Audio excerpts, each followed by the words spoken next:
Umpisa sa budget hearing sa Kamara ang programang Pabahay ng Pamahalaan.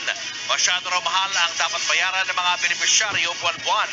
Nasa frontline ng balitang yan si Marian Enriquez. Isang panaginip. Ganito inilarawan ni ACT Teachers Party List Representative Franz Castro ang programang Pabahay ng Administrasyong Marcos. Sa pagdinig ng House Committee on Appropriations para sa panukalang budget ng Department of Human Settlements and Urban Development, binanata ni Castro ang halagang dapat bayaran sa pabahay na hindi raw pangmahirap. Kung titignan po natin, ito, sinasabi niyo po, ang isang bahay ay 60,000 per square meters times 24 square meters.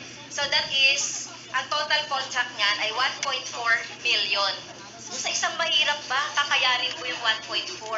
Dagdag pa ni Castro, kakarampot lang ang planong subsidiya o halagang sasagutin ng gobyerno. Magkano yung subsidy na pinopropose natin? That is 1.5 billion. Kung i-divide natin yan sa target ninyo na 1 million, ang ibibigay nyo ng subsidy ay 1,500.